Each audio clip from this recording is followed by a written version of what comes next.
Hello, guys, and welcome to this week's edition of the Los Blancos podcast. This week we will be discussing the Real Sociedad game in full, as well as the PSG game preview. So, without further ado, let's get right into this week's Los Blancos podcast. So, for the first part of today's podcast, we will be doing the Sociedad review. Now, obviously, yesterday we played Real Sociedad. It was a good day at the Bernabeu in the end, 4-1 victory, which is something we haven't seen for quite a bit, a convincing victory. And I felt like this was probably our only convincing victory this year so far, 2022, because I just feel like we completely dominated Sociedad. I mean, apart from the penalty, which we'll get onto in a matter of time, I think we completely dominated Sociedad here, and I think this was our most convincing performance so far this year. So, what did you make of the performance as a whole, and did you enjoy it? Most importantly. Okay, yeah, of course, I think it was an enjoyable performance, and that's mostly because some players got opportunities, to make an impact on the game, so of course I think it was quite convincing, like you said, the team played well, it was a flexible performance, a lot of great moments for Madrid, a lot of good moments which you can say, made you happy and smile, and that's the first time we can say that in a while, that it's a game where we deserve to win by that margin, so it's a good performance. I'm quite happy that we actually was quite convincing on yesterday because, like you said, this year we haven't been at our best, so that's why this could be our best performance of 2022. Yeah, and it's just in time for the PSG game, which we'll get onto in a later section of today's podcast, so just hold on for that one. But 4-1 in the end, and I think it was deserved, like you said. Obviously, we came into the game with the starting lineup, and Toni Kroos was out with hamstring discomfort, and also Valverde was out due to the flu. So the midfield beckoned Eduardo Camavinga for the first time in quite a long time. So he's got the start. I believe the last time he got the start was against Elche. Okay. Yeah, I think he played in place of Casemiro for that game. Yeah, so I think Camavinga, it's been quite a long time since he's played, and I think we were excited by the return of him because we felt like both of us pointed out like how it wasn't good for his development that he wasn't playing every like three games. I think I pointed out last week he should be a 1 in 3 player. He wasn't playing at all, and I think that wasn't good for his development. But I think he's claimed his place now. He's showed Ancelotti what he can do, and hopefully that warrants a place in the PSG game. So, what did you make of Camavinga starting, and most importantly, his performance? Okay, well, as you know, due to the performance and known Carlo Ancelotti, that doesn't mean that he has a place in the 11th for the next game. So, however, we know that it's important for his confidence, it's important for his motivation, to play better, and it's important for Ancelotti, and I hope that gives Ancelotti the opportunity to knowing that he can trust Camavinga, not just to score a goal, but to be an important player. I think that he has been quite reluctant, to give players like Camavinga and Valverde a chance, and we have seen Valverde get a bit more minutes as of late. So I hope that this allows Camavinga, to be given more minutes as well. I'm not too sure if he will start against PSG. I've seen many different reports stating that, we can move to a 4-4-2, or but maybe he might go with Ceballos to replace Toni Kroos in that game because Ceballos is a bit more similar to Toni Kroos, I guess. But I do believe that due to his performance tonight, it would give Ancelotti the option or the confidence in him because he deserves it. I think I think Camavinga deserves the trust, to play more important minutes because he can definitely get better. I think he has the highest ceiling out of him and Fede Valverde, and that doesn't mean Valverde will not be an important player or a more useful player. I just mean in terms of talent and what they can do with the ball.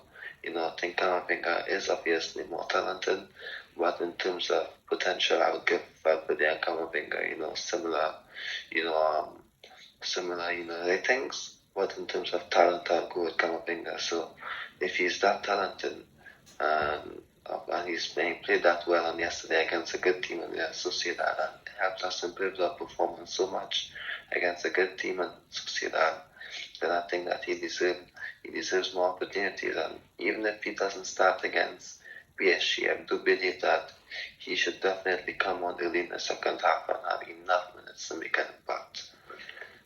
Yeah, I looked at his heat map, and I think it was quite clear what he did for the team. He was the heat map pointed out that he was getting consistent touches from left back to all the way to right wing. He was all over the pitch during this game, and I think that shows what he brings to Real Madrid in that he is he's more dynamic than Toni Kroos, that's for sure. He's more direct. He drives with the ball and he takes on these defenders and he gives them a proper headache. I think that's not what Real Madrid do a lot. I've pointed out before that the only vertical players in this team are Vinicius Junior and Fede Valverde.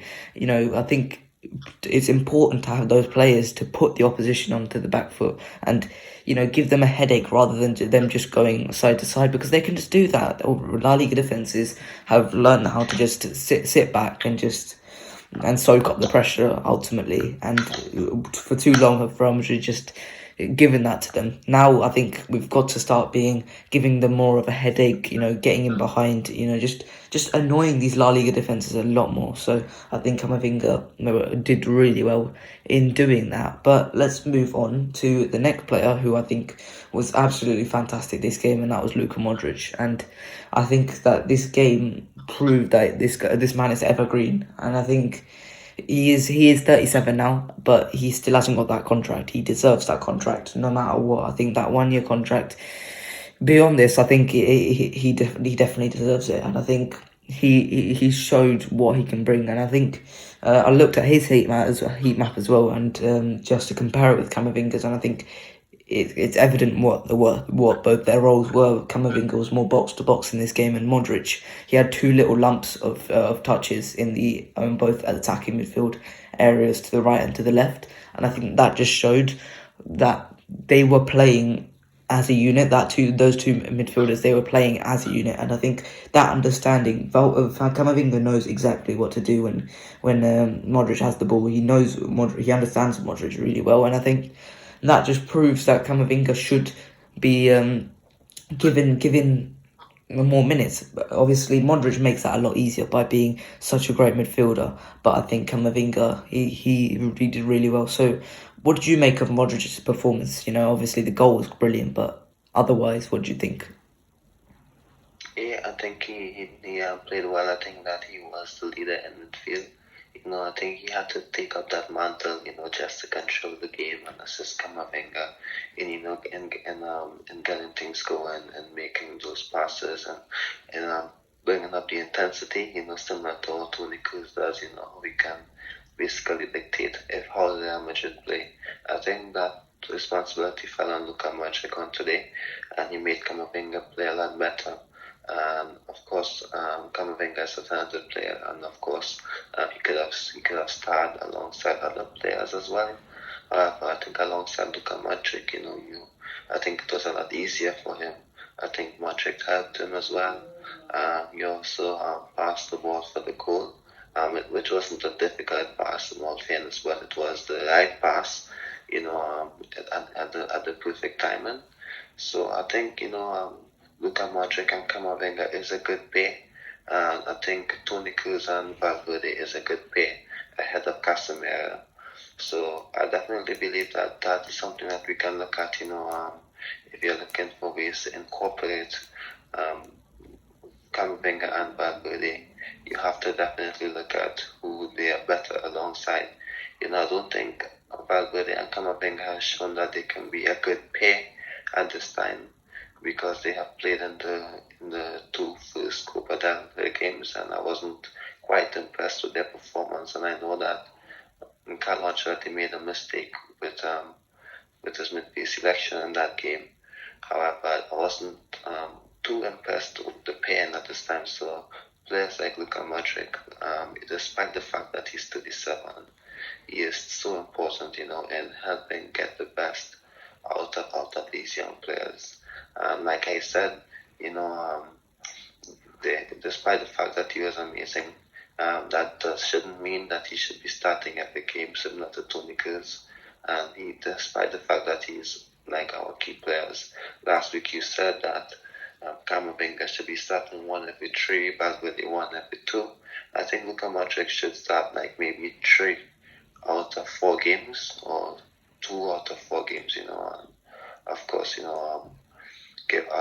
of course you can switch up the pair and a bit, but Modric should be like one of the main figures in this team.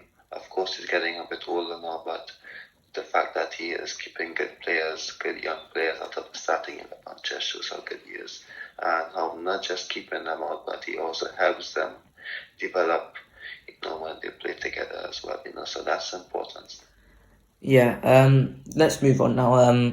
Now I wanted to make a point quickly on the guy that was missing for this game, not Valverde, the other guy that was missing in midfield, and that was Toni Kroos.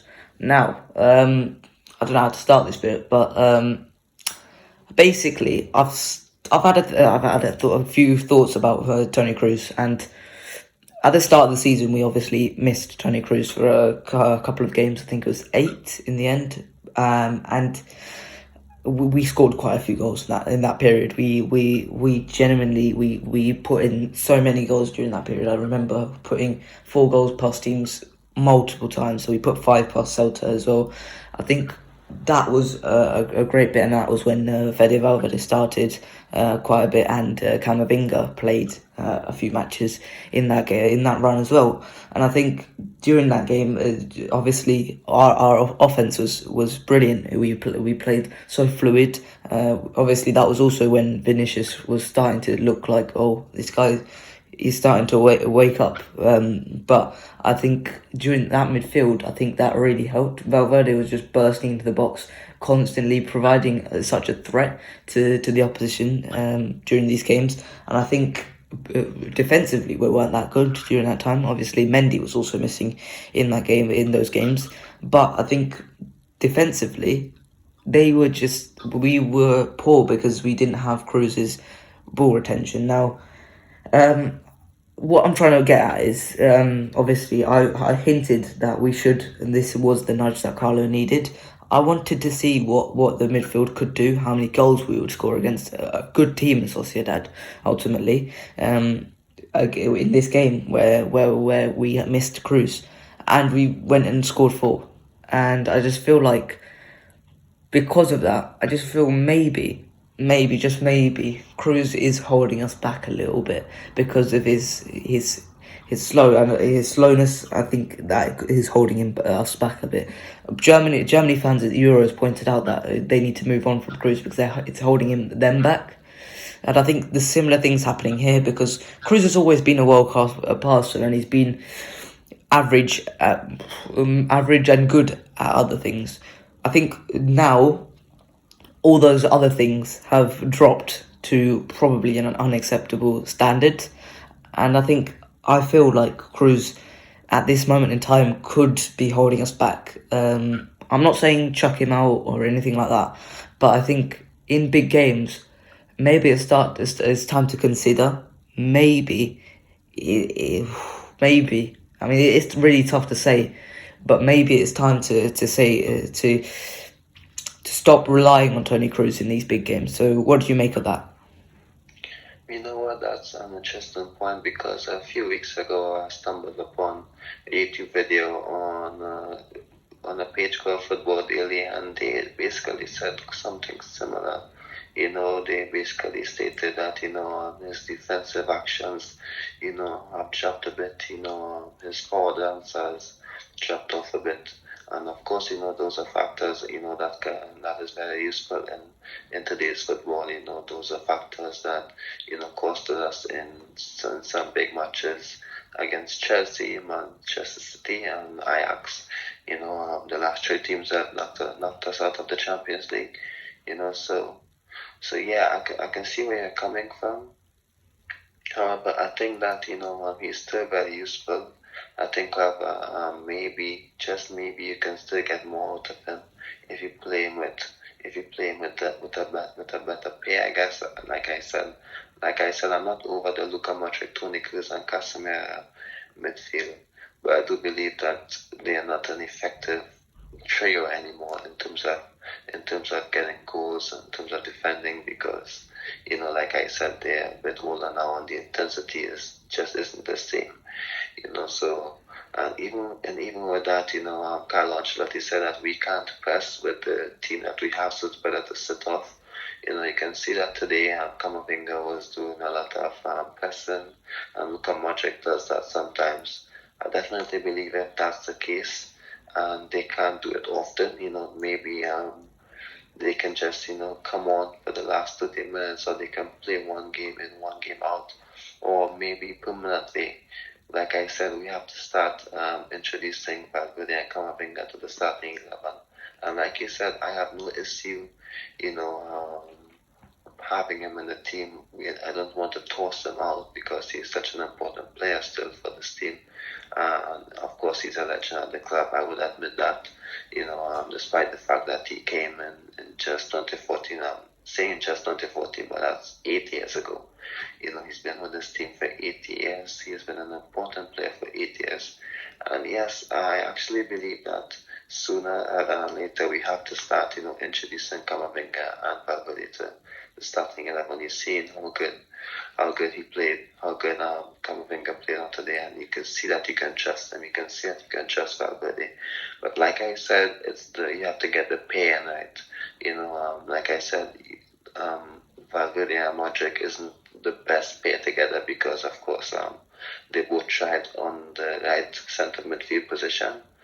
So, of course, if we play one in left centre midfield, we've seen in the past. I've seen Valverde in left centre midfield isn't as good. In the right centre midfield, I've seen a lot of that last season. Luka Modric and Valverde played as a pair recently, and Modric played on the left-hand side, and he wasn't at his best. So, like I said, it's all about the pairing in certain matches. That's what we have to start to do. It just isn't about just putting names out there. You have to look at the opponent and see when to utilize Toni Kroos, for example. He's one last point on him. I'm not too sure if you agree with me. Do you think that he's similar to Jorginho in terms of his defending? However, he's good on the ball. And if he plays a bit deeper, it allows higher midfielders, like, for example, if he plays in centre defensive midfield, and you play Camavinga and Modric higher up, Camavinga, Valverde, Modric, Valverde, it allows more intensity. What do you think about that? Yeah, I mean, I do agree with you. He's quite a bit like Jorginho at this point in time right now. But I think ultimately, if we put him in defensive midfield, it gets rid of Casemiro, which is something I don't really want to do. I wouldn't want to do either as Carlo. And I don't think having him as the last line of defence, as you can see with Chelsea have dropped Jorginho for the last few matches.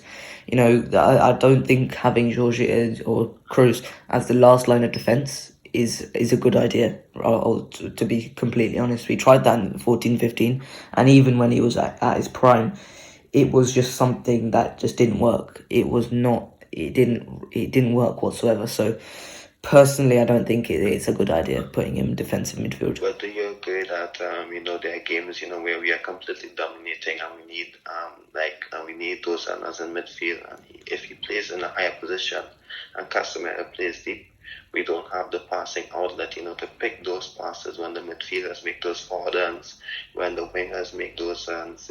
Do you think that if he plays there, at least, I'm not saying that he should start there. I'm looking for ways where we can get the best out of him again and keep the fluidity of the team.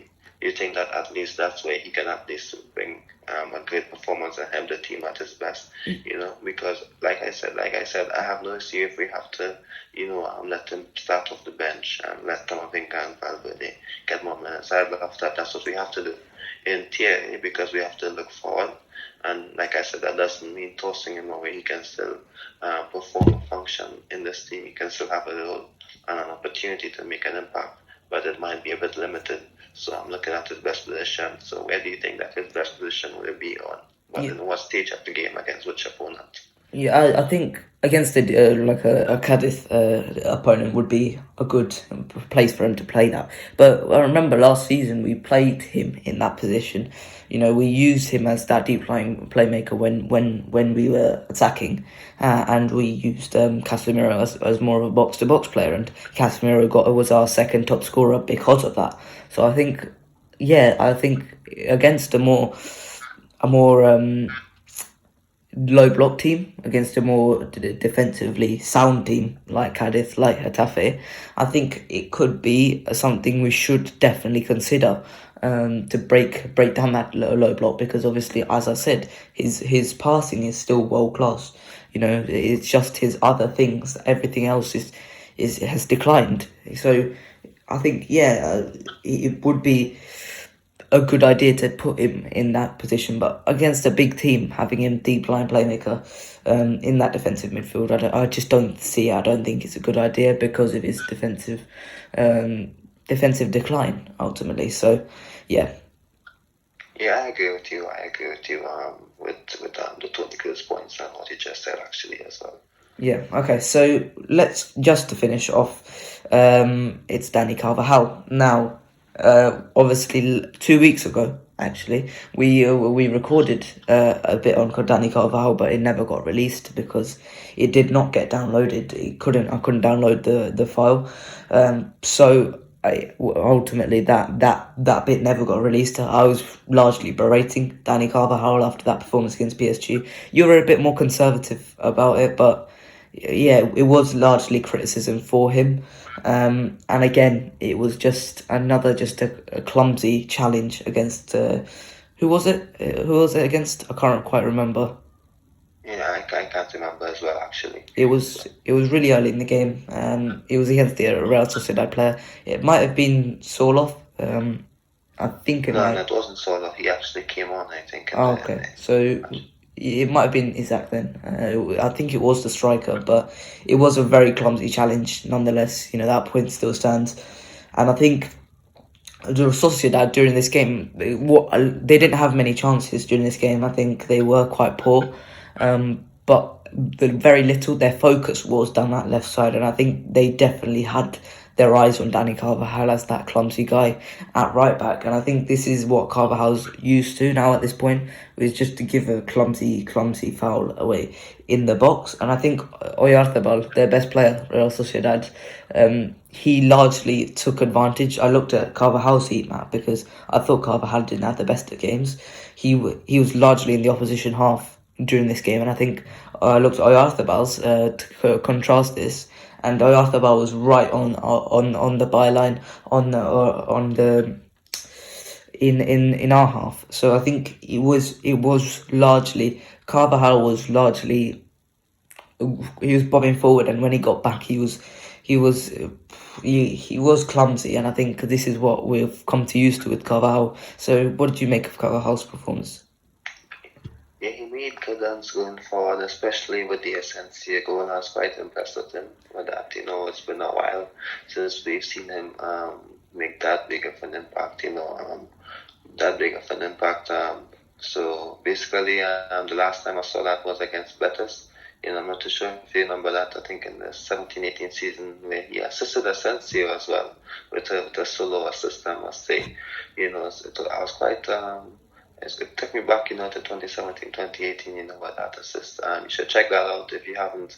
When he assisted Asensio against Betis, it was such an amazing assist. However, back to the main point, I think he was a bit, disappointing again in terms of his clumsiness, like you said. It's becoming a habit as of late, and that's a bit concerning because he's not a young defender. He's getting a bit older. As much as he is our best fullback, well, on the right hand side, I must say, there comes a time where you have to start looking at alternatives. It won't be the worst decision for Madrid if you look at alternatives again. more consistency and more energy on that flank. Not just in terms of attacking, but attacking and defending. So that when a player gets a bit older, of course he may tire a bit faster. His legs would be a bit slower in terms of making the challenge. Like I said, he is reminding me a bit of Arbeloa when Arbeloa started slowing down.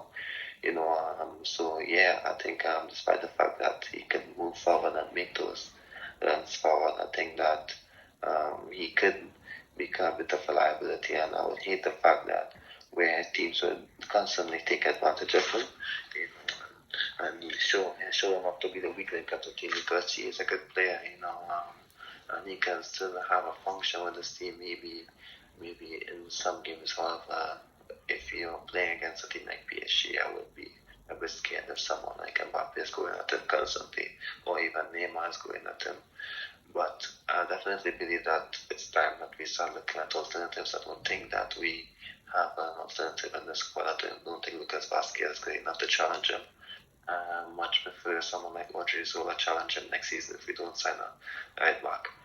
Because Odriozola is younger, he has more energy, and of course he can also develop his defensive game a bit more, as a plate. So yeah, of course I believe that we should look for some alternatives, and similar to Tony Cruz, I don't think it means cast him away.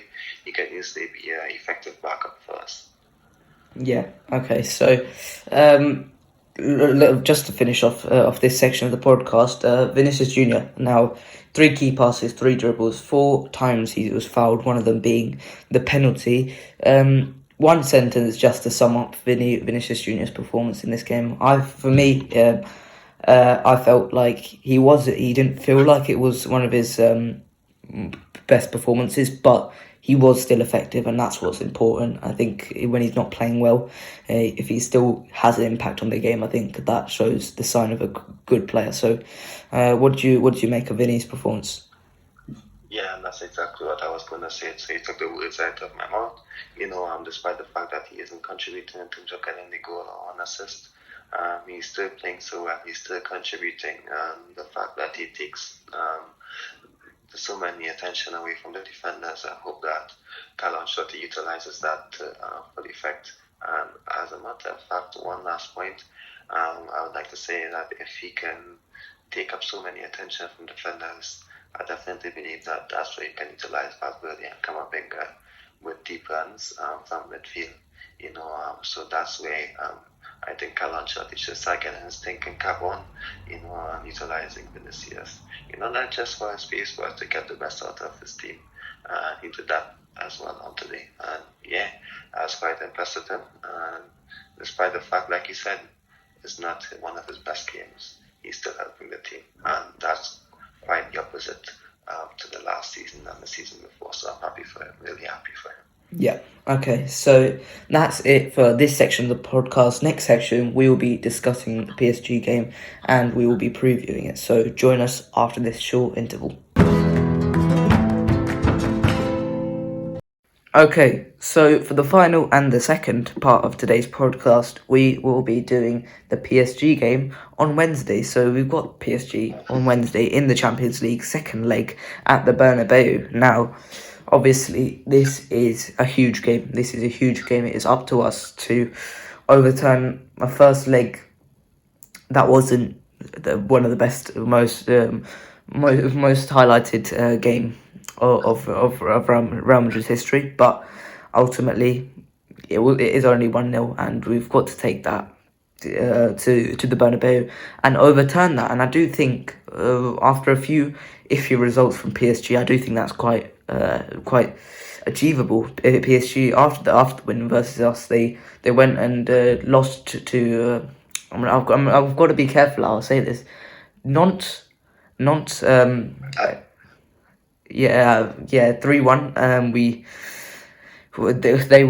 They were pretty poor in that game. Then they went and won. I can't remember who it was against, but yesterday evening they went and lost to Nice, 1-0. So they have been pretty dodgy after that game. Mbappe was missing yesterday against Nice. Gaultier again, a wonderful performance from him. But I'm not talking about Nice here. So PSG, they've been quite meh in the league since. So I think it's going to be quite a tight game, this game, and I think we have to dominate this game. So let me just quickly give you a rundown of PSG's expected lineup. Hakimi is doubtful, and Paredes is quite unlikely to start this game as well. Ramos is also unlikely to start this game. Goalkeeper Donnarumma. Right back, they're likely to risk Hakimi in this game. Centre backs Marquinhos and Kimpembe. Left back Nuno Mendes. DM will be Danilo Pereira. Centre mids Idrissa Gueye and Marco Verratti. Right wing Messi. Striker Mbappe. Left wing Neymar. So they've got largely a full strength lineup ready for this game. I mean, what do you make of PSG coming into this game? Of course, like we always say, like I always say, I must say, despite the fact that they are not playing at their best, it's some getting a bit of flashbacks to Real Madrid 2017, 2018. We wasn't that good or consistent in the league. However, as soon as the Champions League came back on, I think the consistency came back. However, the difference is Real Madrid was a bit more consistent in the league as the Champions League came back as well. But in terms of PSG, I'm not like overly scared of this PSG team. I do believe that if Carlo Ancelotti get his tactics right, we will beat them. I do think that they are a good team. Yes, however, even with Messi, Neymar, and Mbappe, or Messi and Mbappe, they have shown signs of weakness. We have shown that we can. Well, teams have shown that they can beat them if the right tactics and intensity is utilized. So I think Carlo Ancelotti should definitely be doing his research on PSG. And looking at ways where he can beef up the midfield. Compete against PSG's quality players. Take them out of the game. So I do believe that despite the fact they're a good team, there's a lot of weaknesses in this team. And yes, they can turn it on, but I do believe Real Madrid can do that as well. Yeah. Okay. So let's start with our lineups. Let's go ahead. Goalkeeper Courtois after a brilliant performance against PSG, I presume. Yeah, yes, of course. There's no way Courtois is on the bench unless something drastic happens. Yeah, there's no chance. I mean, there's no need to discuss this one. Right back, our good friend Carvajal here, probably. Yeah, he has to play. Despite the fact that he isn't at his best, there isn't a better alternative right now, and I still believe that he can have a good performance. And I'd much rather see him play up against Neymar and Mbappe. To be fair, so I would have a bit of confidence with his Neymar on that side of Mbappe. Yeah, I mean, he can't deal with speed. That's the problem. I reckon he could do one-on-one defending, but his speed's his main problem. I was very tempted to put Nacho here, but I'm not gonna do that. It's not that I'm not going that far to put Nacho right back ahead of Carvalho in such a big game. So, centre backs Militao and Alaba like normal, I assume. Yes, centre backs Militao and Alaba, and one of the reasons we can't go Nacho at centre back because I would go for Nacho at left back, at right back. I say we can't play Nacho at right back because I'd go for Nacho at left back because Mendy's out. So Nacho, I'd much rather see Nacho fill in over Marcelo, if I'm being honest. Yeah, 100%. I would lose it if we saw Marcelo versus Messi in 2022.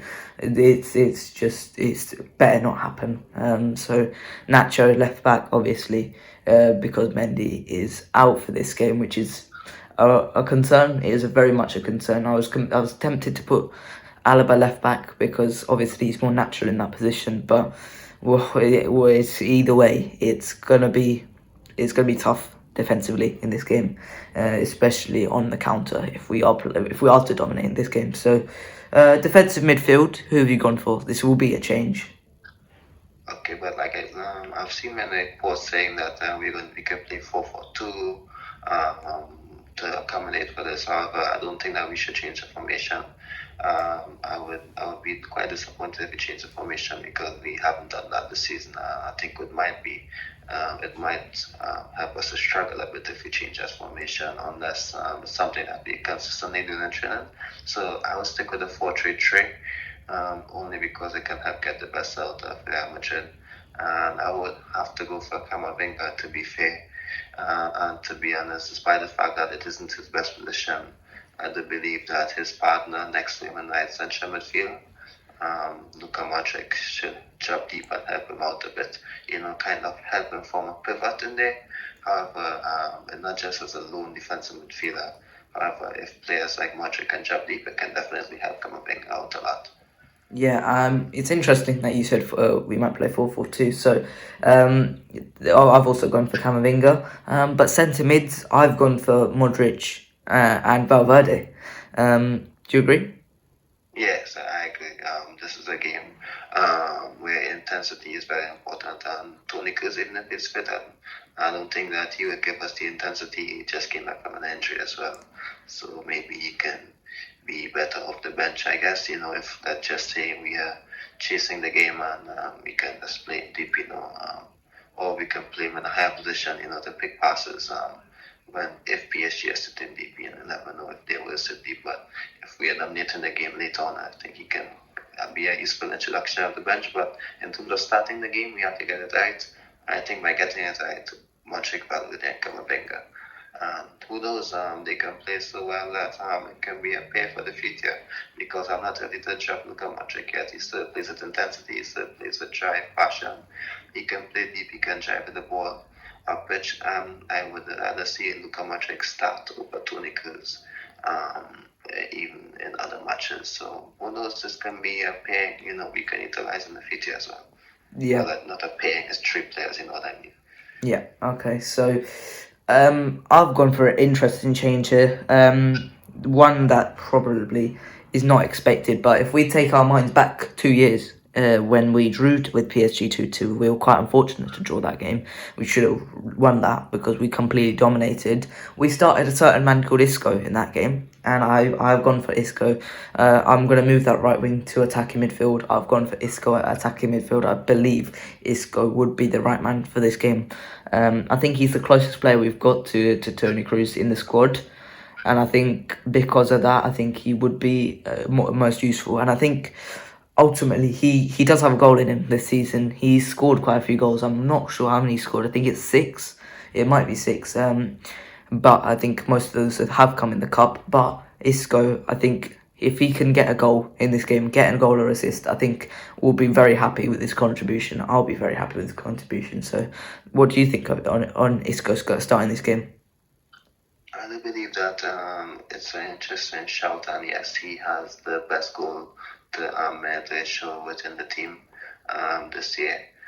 That was earlier this year. I'm not too sure if that's still the case, but he's been doing good. But I would go for Rodrigo, and I'll tell you why. Because, like I said, I'm sticking with the 4-3-3, and I'll go for Rodrigo over Asensio because, of course, Rodrigo would battle Nuno Mendes better than Asensio, if I'm being honest. And in terms of introducing players like Isco and Asensio, I think they can be better off the bench, in my opinion, to bring something different. I do believe that we should stick with the 4-3-3 and with different personnel compared to the first leg, to come back to the PSG players. And of course, in the second half, when you're looking, to control the ball, get in those pocket of spaces, and I think Isco can be key. I'd much rather see Isco over Hazard, and just a bit, in terms of the substitution back in order. So yeah, I have no issue with the Isco shot, like you said, in attacking midfield, but I think that could be a better option off the bench. Yeah, if it was to go to 4-3-3, if we're looking to retain possession, I think Rodrigo is the best shout because of his first touch and stuff like that. I think Asensio was quite poor in the first leg for that. But if we are looking to break down the low block, I think we should bring on Asensio later on if he's needed. So obviously the two other attackers are going to be Benzema and Vinicius Junior. So I don't even need to ask you that, surely. Yeah, of course. Who else am I going to say? I don't think there's much explanation I need to add as well. Yeah, just a quick word before we end the podcast.